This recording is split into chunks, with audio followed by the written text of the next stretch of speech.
इस बार भी राजा विक्रमादित्य ने बड़े पेड़ पर लटके बेताल को उतारा और उसे लेकर आगे बढ़ने लगे। खुद को बचाने के लिए बेताल ने फिर से राजा को एक कहानी सुनाई। बेताल कहता है, एक बार की बात है, कनकपुर नाम का एक शहर था, जिसके राजा का नाम यशोधन था। वो राजा अपनी प्रजा का खूब ख्याल रखता था। उसी शहर में एक सेठ भी था, जिसकी बेटी का नाम उन्मादिनी था। वो बहुत ही सुंदर और गुणी थी। उसे जो भी देखता वो उसे देखता ही रह जाता था। जब सेठ की बेटी बड़ी हुई तो सेठ ने उसकी शादी का निर्णय लिया। सेठ सबसे पहले राजा के पास अपनी बेटी की शादी का प्रस्ताव लेकर गया। सेठ ने राजा के पास जाकर कहा कि महाराज, मैं अपनी बेटी की शादी के बारे में सोच रहा हूँ। वो बहुत ही सुंदर, गुणी और विद्वान है। आप यहाँ के महाराज हैं। सबसे ज़्यादा साहसी, गुणी और विद्वान आपसे अच्छा मेरी बेटी के लिए कोई नहीं हो सकता है। ऐसे में सबसे पहले मैं आपको निवेदन करना चाहता था, आप मेरी बेटी को पत्नी के रूप में अपनाएं, और अगर आपको मंजूर नहीं तो आप अस्वीकार कर दें। सेठ की बात सुनकर राजा उनकी बेटी को देखने और उनके लक्षणों को परखने के लिए ब्राह्मणों को भेजा। राजा की बात मानकर ब्राह्मण वहां उन्मादिनी को देखने गए। ब्राह्मण उन्मादिनी को देखकर काफी खुश हुए, लेकिन दूसरे ही पल उन्हें इस बात की चिंता भी हुई कि अगर राजा ने इतनी खूबसूरत लड़की से शादी की तो वो पूरा दिन उन्हें देखते ही रहेंगे और प्रजा पर ध्यान नहीं दे पाएंगे। इसलिए ब्राह्मणों ने फैसला किया कि वो राजा को उन्मादिनी के रूप और गुणों के बारे में कुछ नहीं बताएंगे। सारे ब्राह्मण राजा के पास पहुंचे और बोले कि राजा, वो लड़की अच्छी नहीं है, इसलिए आप उनसे शादी ना करें। ब्राह्मणों की बात सुनकर राजा को लगा कि वो लोग सच बोल रहे हैं। राजा ने उन्मादिनी से शादी करने के लिए मना कर दिया।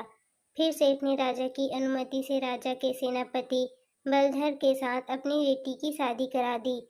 उन्मादिनी शादी के बाद खुशी से रहने लगी, लेकिन कभी कभी उसके मन में यह बात जरूर आती थी कि राजा ने उसे बुरी औरत समझकर उसके साथ शादी करने से मना कर दिया था।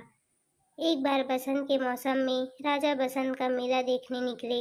राजा की सैर की खबर उन्मादिनी को भी मिली। वो देखना चाहती थी कि वो कौन राजा था जिसने उससे शादी से मना की। यह सोचकर उन्मादिनी अपने घर की छत पर राजा को देखने के लिए खड़ी हो गई। राजा अपनी पूरी सेना के साथ उधर से जा रहे थे कि उनकी नजर छत पर खड़ी उन्मादिनी पर पड़ी। उसे देखकर राजा पूरी तरह से आकर्षित हो गए। उन्होंने अपने सेवक से पूछा, यह खूबसूरत लड़की कौन है? तब सेवक ने राजा को सारी कहानी बताई। यह वही लड़की है जिसके साथ ब्राह्मणों के कहने पर आपने शादी करने से मना कर दिया था। बाद में इसकी शादी सेनापति बलधर के साथ हो गई थी। पूरी बात सुनकर राजा को गुस्सा आया और उसने ब्राह्मणों को नगर छोड़ने की सजा दे दी। उसके बाद राजा बार बार यह बात सोच सोच कर दुखी रहने लगा। उसे बार बार शर्म भी आ रही थी कि वो एक ऐसी लड़की के बारे में सोच रहा था जो पहले से ही शादीशुदा है। राजा के हाव भाव से आसपास के लोग उनकी मन की बात समझने लगे। राजा के मंत्री और चाहने वालों ने राजा से कहा, राजा, इसमें दुखी होने वाली क्या बात है? सेनापति तो आपके लिए ही काम करता है, तो आप उनसे बात कर उसकी पत्नी को अपना ले। राजा ने लेकिन मंत्रियों की बात नहीं मानी। राजा का सेनापति बलधर, जिससे उन्मादिनी की शादी हुई थी, वो राजा का भक्त था। उसे जब राजा की बात पता चली तो वो राजा के पास पहुंच गया और बोला, राजा, मैं आपका दास हूँ और वो आपके दासी की पत्नी है। मैं खुद उसे आपको भेंट देता हूँ। आप उसे अपना ले या फिर मैं उसे मंदिर में छोड़ देता हूँ। वो देवकुल की स्त्री हो जाएगी तो आप उसे अपना सकते हैं। राजा को सेनापति की बात सुनकर बहुत गुस्सा आया। राजा ने कहा, राजा होकर मैं ही ऐसा बुरा काम करूँगा? कभी नहीं। तुम मेरे भक्त होकर मुझे ऐसा काम करने को कह रहे हो। अगर तुम अपनी पत्नी को नहीं अपनाओगे तो मैं तुम्हें कभी माफ नहीं करूँगा। राजा मन ही मन उन्मादिनी के बारे में सोचते सोचते मर गया। सेनापति राजा की मौत से बहुत दुखी हुआ और इस बात को सह नहीं पाया। उसने अपने गुरु को सब बात बताई। उसके गुरु ने कहा, सेनापति का धर्म होता है कि वो राजा के लिए अपनी जान दे दे। यह बात सुनकर सेनापति ने राजा के लिए बनाई गई चीता में कूदकर अपनी जान दे दी। जब यह बात सेनापति की पत्नी उन्मादिनी को पता चली तो उसने भी अपने पति के लिए अपने प्राण त्याग दी। इतना बताने के बाद बेताल ने राजा विक्रमादित्य से सवाल पूछा, बताओ राजन, राजा और सेनापति में सबसे ज्यादा हिम्मत वाला कौन था?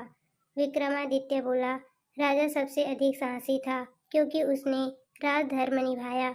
उसने सेनापति के कहने पर भी उन्मादिनी को नहीं अपनाया और खुद मर जाना सही समझा। सेनापति एक अच्छा सेवक था। अपने राजा के लिए उसने अपनी जान दे दी। इसमें कोई चौंकाने वाली बात नहीं थी। असली हिम्मत वाला तो राजा था, जिसने अपने धर्म और काम को अनदेखा नहीं किया। विक्रमादित्य का जवाब सुनकर बेताल खुश हुआ और हर बार की तरह पेड़ पर जाकर लटक गया।